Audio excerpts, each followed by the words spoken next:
Hari ini tentunya saya akan menyampaikan firman tentang Paskah, saudara. Dan kita akan bacakan firman Tuhan di Keluaran, karena apa yang terjadi saat ini sangat mirip, saudara, ya, dengan 3000 tahun yang lalu, yaitu pada saat Musa memimpin umat Israel keluar dari Mesir. Pada saat itu ada wabah, ya boleh dikatakan Romawi sedang ada di atas Mesir, dan kemudian kita tahu semua ceritanya, yaitu mereka di mana rumahnya ada darah, tanda darah, maka dilewatkan, berarti tidak ada yang mati di rumah itu. Maka dikatakan Passover, dilewatkan, saudara. Dan tidak kebetulan, saudara, Paskah ini boleh dikatakan diadakan seluruh dunia. Itu saya yakin Tuhan mau seluruh dunia melihat, ya, kebenaran firman Tuhan. Dan sebenarnya saya pribadi percaya Paskah itu terjadi di hari Rabu, di mana umat Israel sudah merayakan, tetapi tidak apa-apa. Kita merayakan tetap mengingat pengorbanan Tuhan Yesus. Sedikit penjelasan, kenapa saya percaya Paskah itu terjadi di hari Rabu. Sebab Tuhan katakan tanda yang diberikan adalah seperti Yunus, 3 hari 3 malam di perut ikan. Demikian juga anak manusia akan ada di bawah bumi. Nah, kalau terjadi di hari Rabu, kenapa hari Rabu? Sebab 3 hari 3 malam harus digenapi, maka Rabu itu mulainya Tuhan Yesus diserahkan. Rabu malam diserahkan, dan kemudian Kamis pagi itu 24 jam, 1 hari. Kamis malam sampai Jumat sore itu 2 hari, dan Jumat sore sampai Sabtu sore itu persis 3 hari 3 malam. Dan kemudian hari Minggu itu mulainya jam 6 kurang lebih, tanggal Ibrani.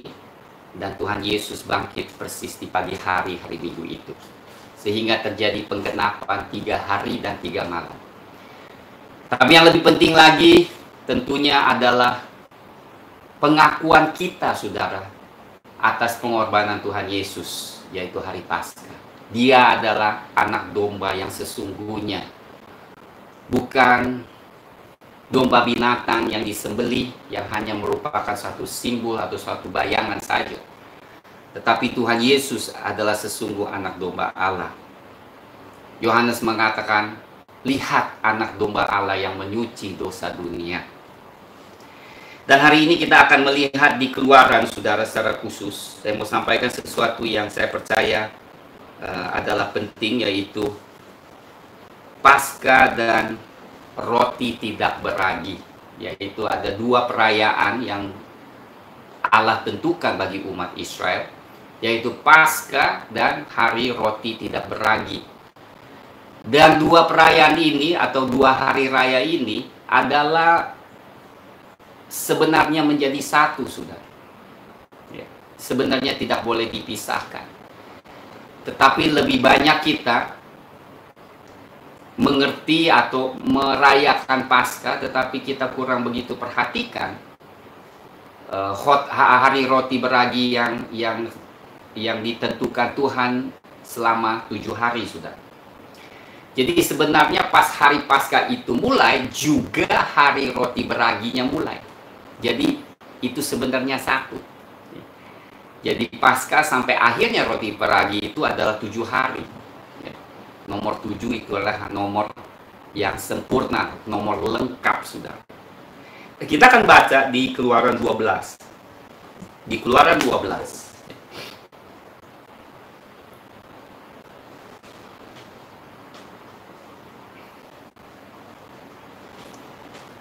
Di ayat 14.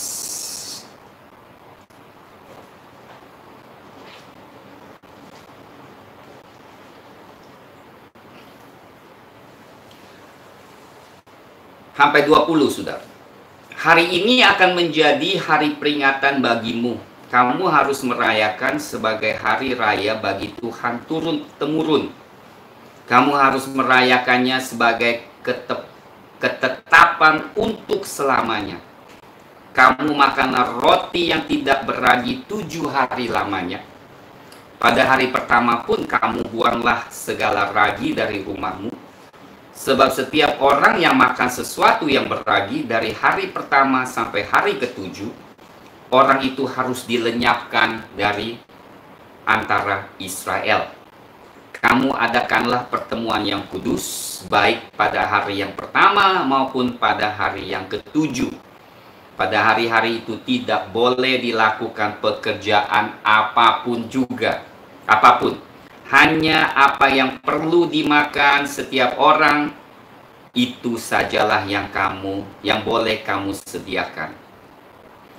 Jadi kamu harus tetap merayakan hari raya makan roti yang tidak berragi.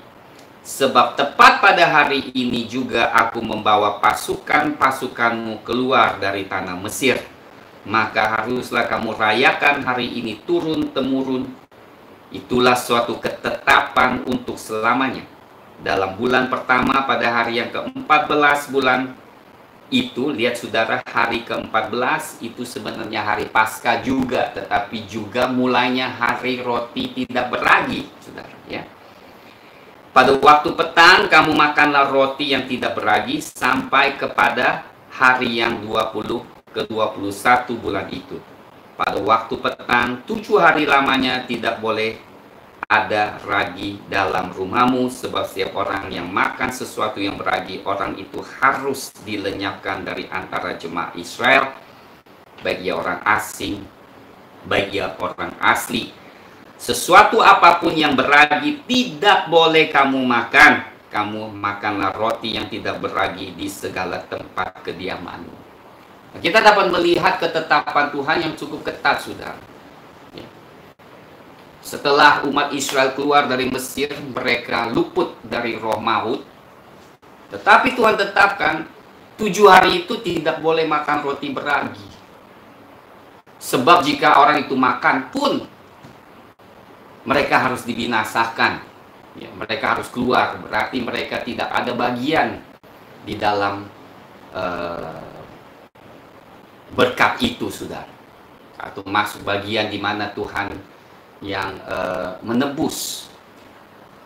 Nah, kita tahu kalau Tuhan Yesus itu sebagai domba yang mati di kayu salib di hari Paskah. Hari roti tidak berragi itu adalah lambang di mana Tuhan Yesus dikubur 3 hari 3 malam. Ya. Kemudian setelah itu dia bangkit. Jadi kita dapat melihat itu merupakan satu paket, yaitu roti tidak berragi itu adalah seterusnya setelah Paskah. Kenapa saya perlu tekankan ini? Sebab ada arti yang amat dalam dan juga apa yang sedang Tuhan kerjakan sekarang ini, saudara.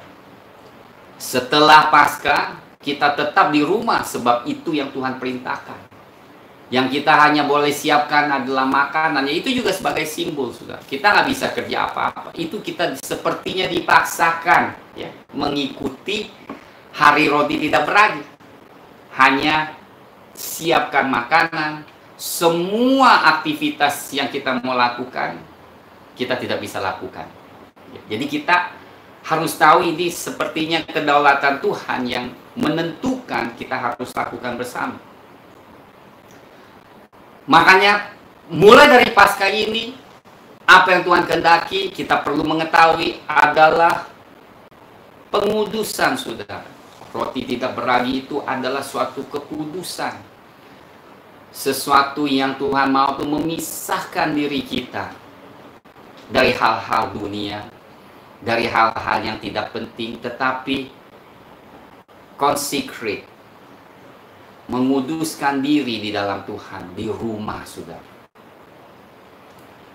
Makanya pada mulanya saya ingin untuk adakan ibadah tetapi di hari Minggu, tetapi saya tahu ini tidak mungkin lagi, dan kita tetap menghormati pemerintah dan juga kehendak Tuhan. Saya yakin banget ini merupakan kehendak Tuhan. Ya. Nah, kenapa Tuhan siapkan ini? Menurut Chuck Pierce sebagai nabi, dia katakan kita akan melewati 40 hari di padang gurun, kemudian seharusnya masuk ke tanah perjanjian. Nah, umat Israel karena tidak taat, sehingga terjadi 40 tahun. Barulah mereka masuk ke tanah perjanjian. Nah, saat ini saudara, adalah momen-momen yang kritis bagi kita semua. Jangan sampai kita tidak masuk ke tanah perjanjian. 40 hari ini ada lambang di mana kita siapkan diri. Tuhan Yesus doa puasa 40 hari. Musa doa puasa juga 40 hari. Mungkin kita bukan doa puasa, tetapi selama 40 hari ini, marilah kita sungguh-sungguh mencari wajah Tuhan, menguduskan diri kita untuk siapkan kita masuk ke tanah perjanjian di mana Tuhan telah janjikan kepada kita semua. Ya. Dan juga karena hari-hari ini Tuhan mau juga kita lebih memperhatikan orang saudara kita yang susah, mungkin mereka butuh pertolongan kita.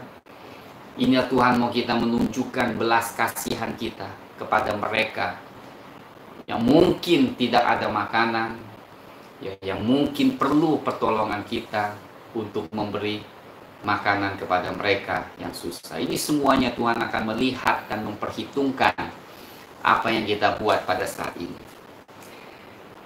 Nah, kita melihat roti tidak beragi ini dikatakan kalau dia orang itu tidak menaati, maka orang itu akan dikeluarkan dari Israel. Nah, kita perlu mengerti saudara. Dan di 1 Korintus pasal 5 ayat 8. Mari kita lihat di 1 Korintus pasal 5 ayat 8. Rasul Paulus justru mengatakan hal yang sama saudara. 1 Korintus pasal 5 ya saudara. Kita mungkin mulai pas ayat 7. Kita baca ayat 7 apa yang dikatakan.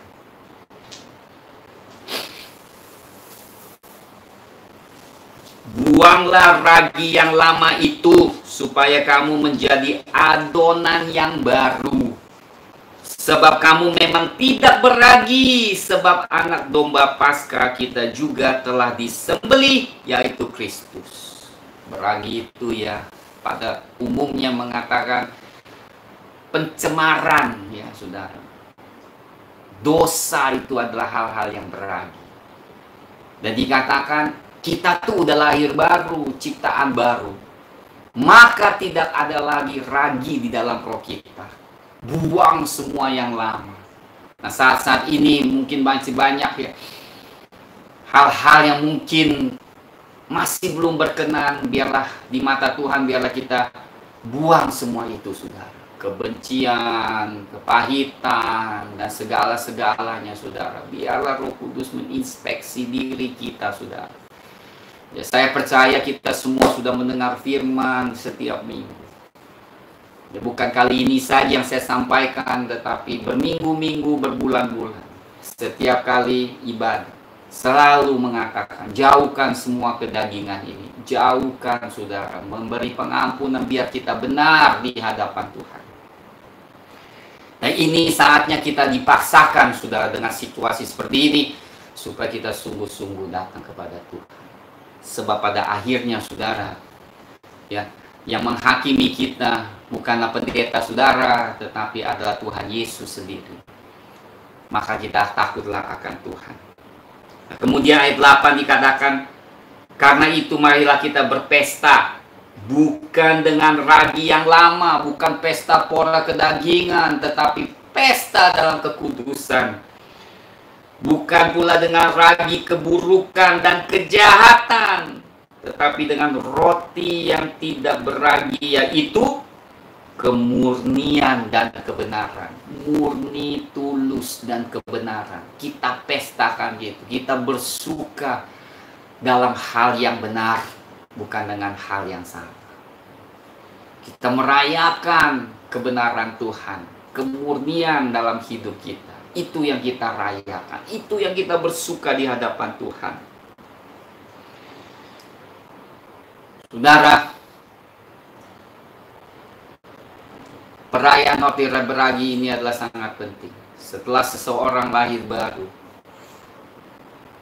adalah penting kita belajar menguduskan diri kita.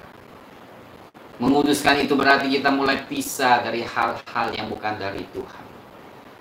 Itu bukan hal yang gampang. Seperti umat Israel keluar dari Mesir, keluar dari dunia, saudara. Pernah saya sampaikan, kenapa Tuhan tidak bisa memilih umat Israel, mempekerjakan umat Israel di Mesir. Kenapa dia harus ajak umat Israel keluar dari Mesir? Karena tidak mungkin Tuhan bisa menguduskan umatnya di Mesir. Demikian pula saudara, Tuhan nggak bisa menguduskan kita kalau kita masih begitu banyak tercemplung di dunia. Makanya saat ini dia sedang menguduskan kita, memisahkan kita saudara ke rumah masing-masing, supaya roh Allah dapat sungguh-sungguh bekerja di dalam hati dan pikiran kita. Ya saudara, jadi kita mau mengerti hari roti tidak beragi ini adalah sangat signifikan. Paskah sudah kita rayakan, tapi tidak sampai di sana saudara. Masih ada 7 hari istilahnya. Menguduskan diri kita. Jangan lupa saudara, jangan lupa. Setelah Paskah, Firaun masih mengejar umat Israel. Sekalipun anak sulung mereka mati, tetapi mereka masih kejar umat Israel, masih berusaha membinasakan umat Israel. Tentara Firaun tetap masih kejar mereka. Saudara, apa yang membuat mereka tidak dapat sentuh umat Israel? Yaitu karena roti tidak beragi. Haleluya. Firman Tuhan katakan, jika roh itu tinggalkan rumah itu menjadi bersih. Ya sama, itu adalah Paskah. Tetapi setelah bersih, kalau kita tidak isi dengan firman, maka roh itu masih mau kembali. Bahkan membawa 7 roh yang lebih jahat mau tinggal di dalam rumah yang sudah dibersihkan. Peperangan ini, selama kita hidup di bumi ini, tidak henti-hentinya saudara. Kita melawan kedagingan kita, kita salibkan kedagingan kita lawan kuasa kegelapan. Apa yang bisa membuat kita menang selain firman Tuhan dan persekutuan doa dan sebagainya, yaitu senantiasa menguduskan diri kita. Sebagaimana kita makan roti beragi yang sempurna itu. Berarti dalam 7 hari disempurnakan. Biarlah Tuhan terus menyempurnakan kita pada hari Paskah. Saya rasa itu cukup saudara. Hari ini saya mau tekankan yaitu bukan Paskah saja saudara, tapi Paskah dan hari roti tidak beragi. Haleluya. Tuhan memberkati. Mari saya mendoakan bagi saudara di rumah ya, saat-saat ini. Biarlah kita lebih teguh ya. Saya tahu mulai mungkin merasa bosan, tetapi kalau kita mulai mencari kerajaan Tuhan, baca firman, saya percaya kita tetap bisa bergairah di dalam hal-hal kerajaan surga. Bergairah dalam Tuhan Yesus Kristus. Angkatlah tangan saudara. Saya berdoa dan memberkati saudara hari ini. Selama kita masih di dalam keadaan di rumah, jangan sia-siakan waktu ini untuk mencari Tuhan dan mengizinkan Roh Kudus menguduskan diri kita masing-masing. Bapa Surgawi, kami mengucap syukur terima kasih Engkau Allah yang baik. Biar di hari Paskah ini Tuhan kami ingat selalu pengorbananmu. Namun biarlah pekerjaanmu di dalam kami tidak berhenti, tetapi terus menyempurnakan kami Tuhan. Engkau yang telah memulai sesuatu yang baik di dalam diri kami, Engkau terus kerjakan sampai hari Tuhan Yesus Kristus. Sehingga kami layak berjumpa Tuhan di udara muka dengan muka Tuhan. Kami mengucap syukur, berkat-Mu ada di atas umat-Mu di mana saja mereka berada, yaitu kasih Allah Bapa, kasih karunia Tuhan Yesus Kristus, serta persekutuan Roh Kudus menyertai setiap saudara yang di rumah, keluarga saudara, saat ini sampai selama-lamanya. Di dalam Tuhan, nama Tuhan Yesus, kami berdoa dan mengucap syukur. Amin. Tuhan memberkati saudara.